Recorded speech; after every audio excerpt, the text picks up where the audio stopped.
Hello everybody and welcome to the JPEG channel. Today we'll talk about how to get into Singapore with a work permit and how to get a job in Singapore.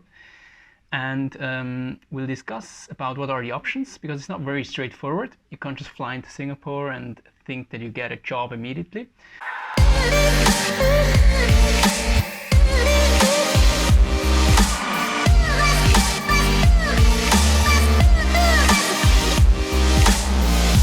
A friend of mine in Switzerland, he came up to me and he asked me how can he get into Singapore and work as a consultant. He wanted to be in the financial industry.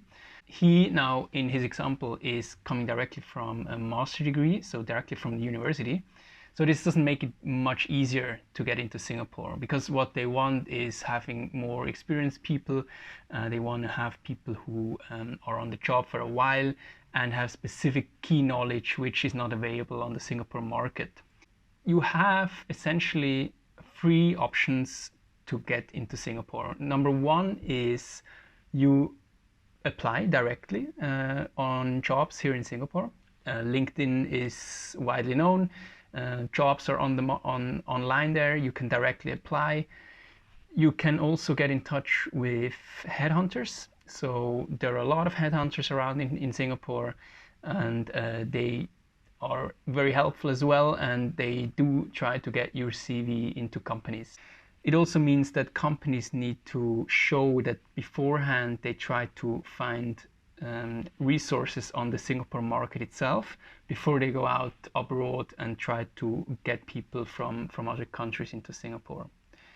So this is one option. You can just apply and try to get a job directly in Singapore. It's not impossible, but I'm just saying it's rather a challenge. The second option, which I used, is you directly work in a company that already has branches or an entity in Singapore.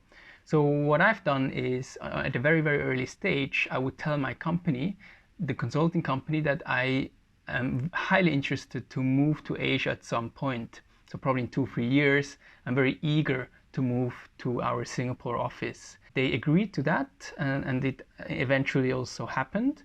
So the easiest way probably is to find a company that has offices all over the world, and that allows to have an exchange to another company, to another branch, to another office, and that allows that. So it depends a bit what industry you work in as well. So my industry in consulting is more broad, so it's easier to get into other markets or to get into other countries. If, let's say, you're a lawyer just for your specific city or your specific country, it's probably more difficult, because then you are faced with, okay, you need a job in Singapore for Singapore law, which is probably not that easy. So it really depends a bit what's your know-how, where you're coming from, and does your kind of skill set allow to move out abroad into Singapore. To make things easier, I'll show it directly on the screen. What we have here is 3 options they give us. So option number 1 is the employment pass, which I already went through.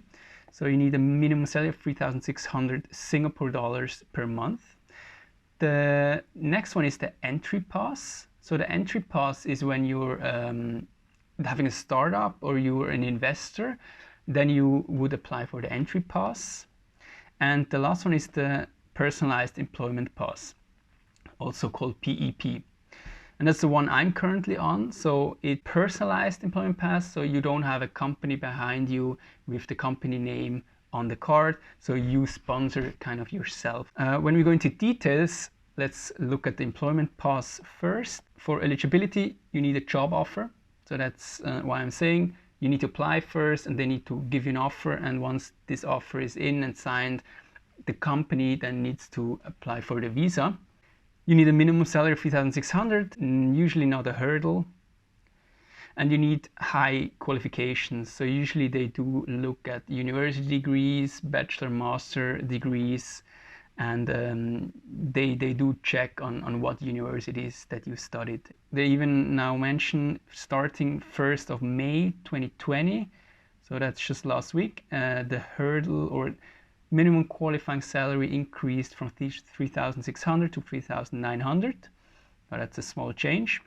What you can also do is you can check in the SAT, self-assessment tool, if you're eligible to hold an employment pass here in Singapore. You can just click here and check EP or S pass eligibility, and you get to a form.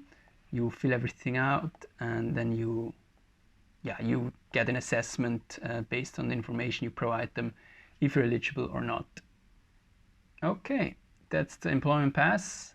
So I was at the beginning based on an employment pass. I then changed last year to the PEP to have more flexibility, and we'll get to that afterwards. The entry pass is more for entrepreneurs, people have new businesses and want to do the new business here in Singapore, and there are certain eligibility factors you need to consider. First of all, your business cannot be older than 6 months.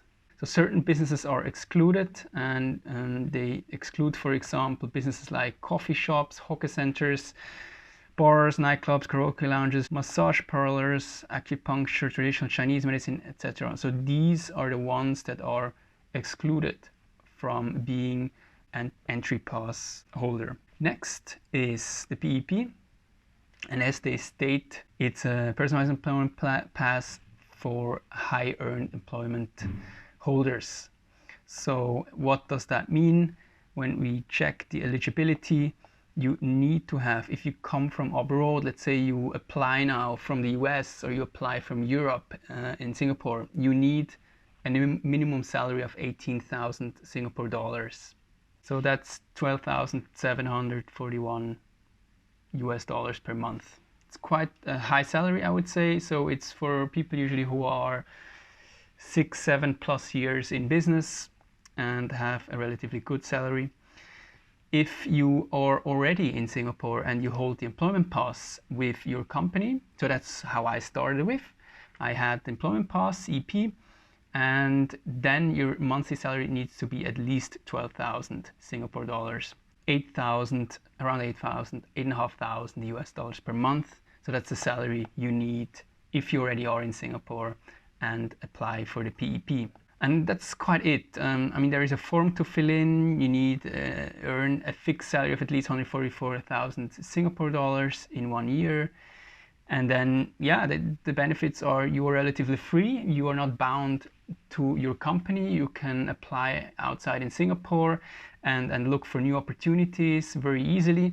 You can also be kind of unemployed for 6 months, so you can stay in Singapore for 6 months and look for other opportunities if you feel like. These are the options for professionals. They also have options for skilled and semi-skilled workers, so people who work as cleaning professionals, or they work in manufacturing or construction. They have different work passes and permits. I don't know these in detail, and I also don't want to go into detail in this video. I was now only focusing on the professionals. So I think this helped you and gave you a first impression on what kind of work permits exist here in Singapore and which ones are relevant for you if you are planning or thinking of moving to Singapore. One point on why it could be a tough market. In Singapore, there is a lot of competition. So you have to imagine you have China, one of the biggest markets in the world. You have India, especially in technology and IT sector, which is very, very strong. You have also Indonesia, Malaysia, and Singapore itself, which is very strong. So there is a lot of competition when you're here. That's nothing bad. I think it's the opposite. It's really good because it also pushes you to get better in what you're doing and to improve yourself as well. So see it as an opportunity and a challenge, which can bring you forward also for your CV and for your personal and professional growth. So my friend also asked me, what are the opportunities once you are in Singapore? I would say there is no limit on Asia opportunities, because once you're in Singapore, you have very easy access to reach out to Malaysia, Indonesia, even China, Hong Kong, etc. So the market here, you have a lot of connections you can build up. There is a big network around here. So you have options to even go to another country here in Asia. He also asked me, would I go back to Singapore or not? And I definitely have to say, I don't regret anything. It was my best choice to move to Singapore. First of all, it is a very, very big advantage for you and your CV and your professional experience that you gain. You have and you interact with a lot of people that have different cultures, a different mindset, and you need to get along with that. You also learn how the market here works. It's totally different than in Europe or in the US, where you are in a first world country. We are also here in Singapore, but we're very close also working with Malaysia or with Vietnam or other clients. So you get exposed to a totally different environment where you can only grow. It depends also in which life stage you are. Let's say you have 2 or 3 kids, you have a family. It's probably more difficult to relocate to Singapore or Asia in general. Probably Singapore is the easiest place to relocate because it's already very modern and kind of westernized, and there are a lot of expats around you. But with family and everything, it's probably more difficult. But when you're young or single or you probably have a relationship, it's easier to relocate. And you can, for example, say you stay for 1 year or 2 years. That's what I did at the beginning. I limited it to 1 year. If you do have any questions or any comments, do let me know down below the comments. Give me a thumbs up, and I hope you guys join in for next time. Thank you very much, and bye guys.